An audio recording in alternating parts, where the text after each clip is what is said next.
Define current sensitivity for moving coil galvanometer. I define करते हैं। ऐसे हमने देखा था current is equals to G into alpha, हम प्रूफ किए थे ना, आपको आई होप याद होगा वो वीडियो। तो उसमें एल्फा अपॉन आई जो है उसे करंट सेंसिटिविटी बोला गया है, सी एस। इसका कोई शॉर्ट फॉर्म होता नहीं है, कोई लेटर होता नहीं है, सी एस ही लिख लीजिए तो बेटर है। डिफाइन कैसे करते हैं? द डिफ्लेक्शन प्रोड्यूस्ड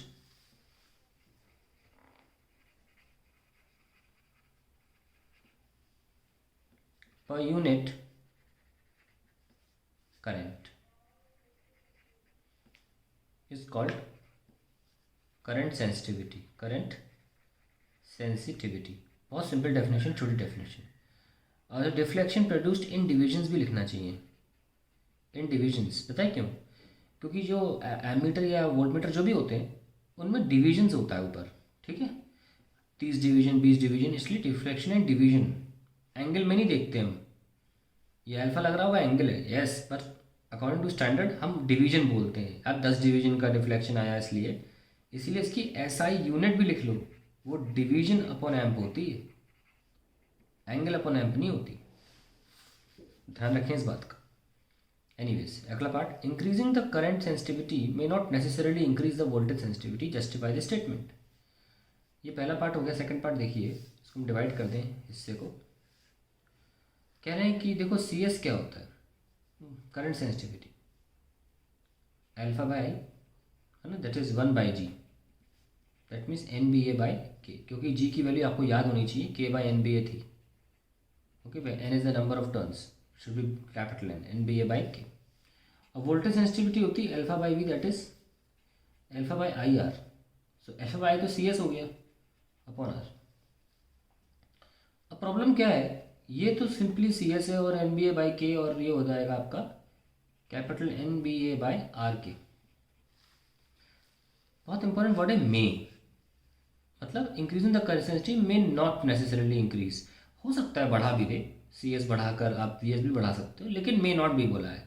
ये जस्टिफाई कैसे कर, देखो हमारे पास करंट सेंसिटिविटी बढ़ाने के चार तरीके। एक तो नंबर ऑफ टर्न्स बढ़ा सकते हैं, मैग्नेटिक फील्ड इंटेंसिटी बढ़ा सकते हैं, area of the armature coil of galvanometer बढ़ा सकते हैं, और टॉर्जनल कांस्टेंट फॉस्फोब्रॉन्ज वायर से भी बेटर कोई वायर साइड ढूंढ के ला सकते हैं। ये चार चीज़ें हैं। पर आपको पता है, यही एक प्रॉब्लम की वजह से हम एन और ए पे नहीं बात करते। तो मे नॉट का मतलब ये हुआ कि अगर कोई व्यक्ति सिर्फ बी और के, बी बढ़ा ले सी एस बढ़ जाएगी, तो यहाँ पे वी एस भी बढ़ जाएगी, है ना। यहाँ भी अगर हम बी बढ़ाएंगे तो यहाँ भी वी एस बढ़ेगी, और अगर हमने के घटाया तो यहाँ भी वी एस भी घट जाएगी। तो अगर हम सिर्फ बी और के की बात करें तो हो सकता है कि सी एस बढ़ाने पर वी एस भी बढ़ जाए। लेकिन कोई महानुभाव, कोई महान इंसान अगर एक काम करे, अगर उसने एन बढ़ा दिया या उसने एरिया बढ़ा दिया तो गड़बड़ हो जाएगी। वजह सुनिए, नंबर ऑफ टर्न्स बढ़ाने से आप क्या कर रहे हो, आप वायर ज़्यादा यूज़ कर रहे हो। जब वायर ज़्यादा यूज़ करते हो उसकी लेंथ बढ़ती है, लेंथ बढ़ती है तो रेजिस्टेंस भी बढ़ती है। तो आपने भले ही एन बढ़ाया, हो सकता है आप रेजिस्टेंस भी बढ़ा दें, और रेजिस्टेंस अगर इतना बढ़ गया जितना एन नहीं बढ़ा है तो फिर वी एस घट जाएगा। सिमिलरली विथ एरिया ऑल्सो, अगर आपने एरिया बढ़ा दिया तो उसको लपेटने के लिए ज़्यादा तार चाहिए। तो हम एन और ए की बात नहीं करते, तो इसीलिए मे वर्ड लिखा हुआ है।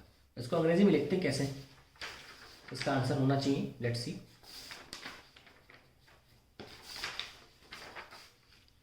Current sensitivity may be increased by increasing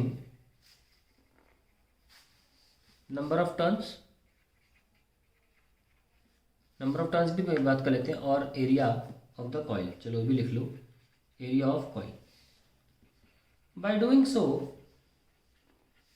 longer wire will be required, wire will be required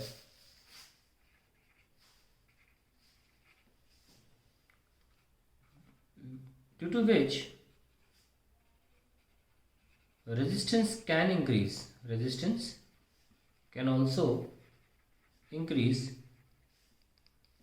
can क्यों लिख रहा हूँ, रेजिस्टेंस ऑल्सो इंक्रीजेज होगा ना, वो तो बढ़नी ही बढ़नी है, ऑल्सो इंक्रीजेज। कैन कहीं और आएगा तो कहाँ, which to which resistance also increases.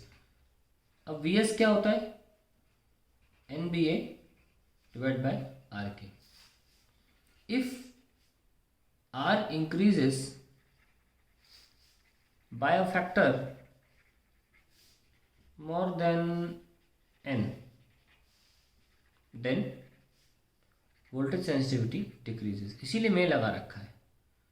तो हम कोशिश करते हैं कि हम एन और ए पे ना यूज़ करें और सीधे बी को ही इंक्रीज़ कर लें या के को डिक्रीज़ करें। ठीक है, तो that is why this statement is this is how is justified, because C S बढ़ाने पर आप हो सकता है एन और ए का सहारा लें और एन और ए बढ़ाने पर आपकी लार लंबा हो जाएगा, जिससे कि रेजिस्टेंस बढ़ सकती है और वोल्टेज सेंसिटिविटी एक्चुअली घट जाएगी। पर ये करंट सेंसिटिविटी में तो रेजिस्टेंस का नाम और निशान नहीं है ना, उसे तो आप जिससे चाहो बढ़ा लो, लेकिन फिर ध्यान रखना उसी वोल्ट गैलमीटर को जब वो अपने वोल्टमीटर की तरह यूज़ करना होगा तो प्रॉब्लम हो जाएगी।